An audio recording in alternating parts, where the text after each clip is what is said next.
2 years has passed since 5-year-old Summer Moon Wells vanished from her home in the Beech Creek area in Rogerville, Tennessee on June 15, 2021. Beech Creek is located in a mountainous area in southwest Tennessee, about 2 hours southwest of Nashville, Tennessee. Search crews hunted in the woods near Summer's home in a very treacherous and steep hills for almost 2 weeks, but they never found Summer. It is unknown if Summer was abducted by a stranger, but law enforcement is not ruling it out. Numerous investigating organizations have taken up her case, but thus yet, they have been unable to locate her or provide any new information about her disappearance. Candace Bly, Summer's mother, said that when her mother, and Summer returned home, the boys were watching something on YouTube. Her mom, Summer's grandmother, suggests that they plant some flowers. Summer was in the house, so she yelled for her. She comes out and she helps her mom and grandmother plant the flowers. After planting flowers, they went into the grandmother's cabin or camper that was stationed on the property. Summer asks for a piece of candy. Her grandmother gives her a piece of candy, and then Summer asks if she could go back in the house with her brothers. Candace says at this point she walked Summer halfway back into the house from the camper. She said that she watched her go into the door and she could see Summer's brother sitting at the table in the kitchen. At this point, she yells at the boys to keep an eye on Summer and that she would be back after she fixed her mom's knee brace. Candace returns to the home and asks the boys, "Where's Summer?" They stated that Summer went to the basement to play in the playroom. So after calling Summer and searching the basement, there was no luck in getting a response. So Candace began to search for her outside of the home, calling and yelling her name, and still no response from Summer. At this point, Candace calls her husband, Don, Summer's dad, freaking out, saying that she could not find Summer and to get home immediately. Dawn tells her to hang up and call 911. She went and got her mom's phone to call 911 because she says that her phone didn't have any service and that the grandmothers had AT&T and her phone was the only phone that got service on the property. After speaking with 911, she went to the neighbor's house asking if they would help her look for Summer while sending the boys to look through the creek. Candace goes to search in her mom's truck, and after not able to find Summer, she returned to find the cops coming up her driveway. Now, over 5 days, 500 square acres were searched, and still Summer has not been found. The 3 feet tall, 40-pound girl with blonde hair and blue eyes was wearing gray pants and a pink shirt at the time of her disappearance. Now, at first, Dawn and Candace cooperated with Hawkins County Sheriff Department, and they both passed a polygraph test. Summer's parents have long insisted that their daughter was kidnapped.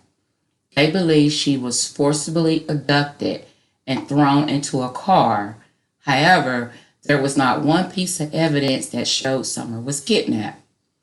Ronnie Lawson with the Hawkins County Sheriff stated that nothing points to abduction or foul play other than her walking outside the house and not being found.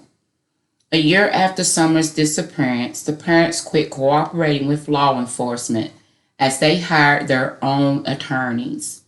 Despite the nationwide attention over her disappearance, there are still no answers as to what happened to Summer Wells.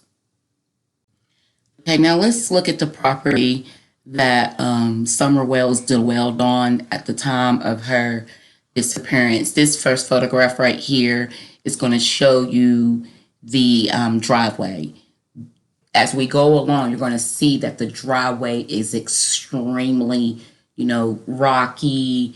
This house is definitely in the woods. But the driveway is pretty rocky. You would definitely have to have some type of SUV to make it up to this driveway. But this is where the driveway actually begins. Okay, now here is a better view of the property once you arrive to the top of the driveway.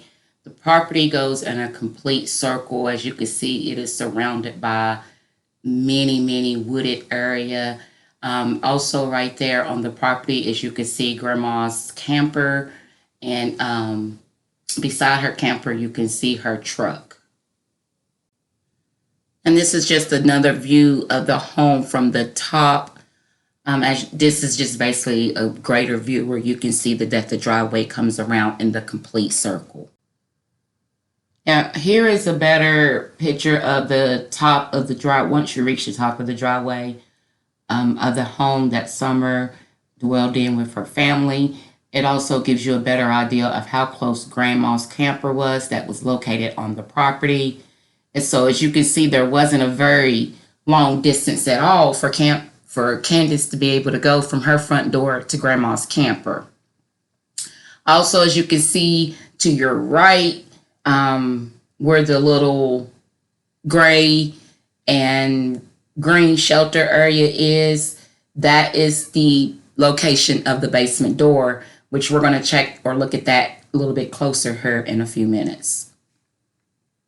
This is a view of the back of the home. Now, the wooded area behind the home is extremely steep, so it would be very complicated for someone to come up or down that steep hill that is behind the home. Here we have a better view of the basement door. Now, according to Candace, this is the door that Summer came out of, because there's only, the reason why she says she came out this door is because the only way that you can come out is either up through the front or this door.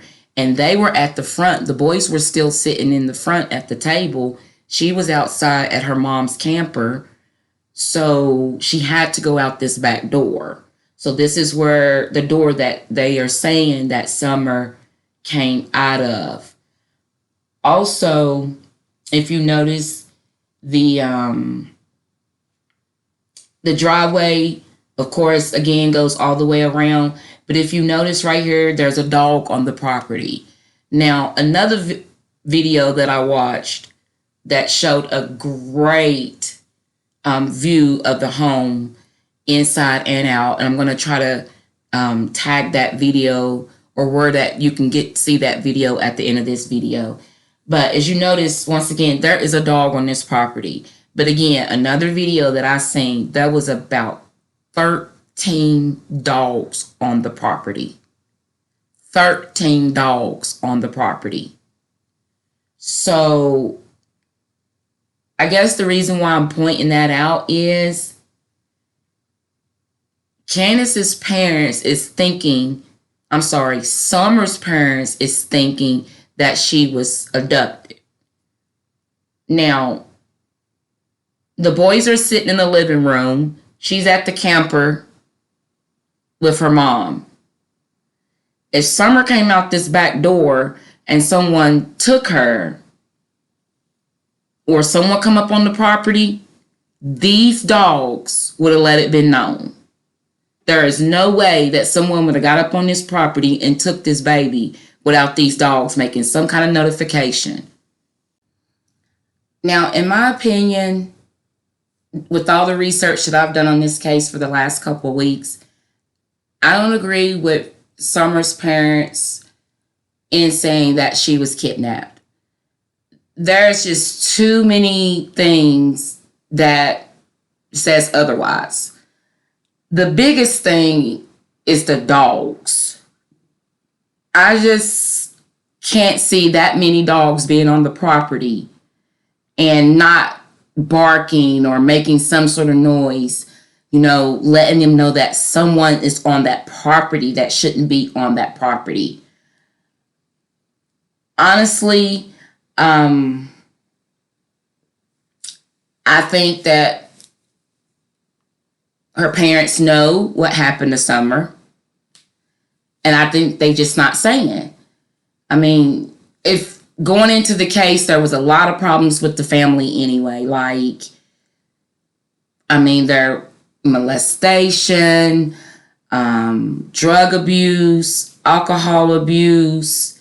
Like, if you see the home, the inside of the home, it just, in my opinion, was not fit for a child to live in. It was not child safely at all. CPS has been involved several times with the home or with the parents due to, complaints that have been reported to CPS. Like, grandma just doesn't seem like grandma to me.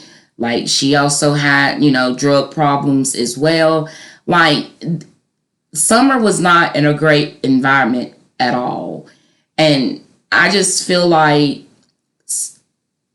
with knowing that all the information surrounding that environment that she was in and all the details of the case so far, I just don't feel like Summer was kidnapped like her parents said.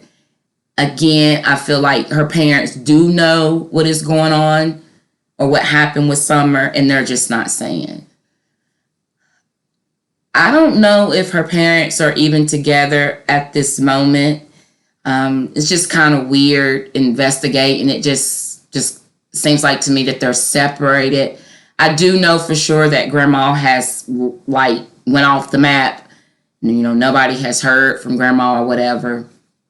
But I'm not for sure if, I know Dawn was in jail for quite some time after Summer's disappearance due to, DUI charges. But I know Summer was at the home at that moment by herself. I don't know. I know Dawn has got out of jail, but I'm not for sure if him and Summer are back together.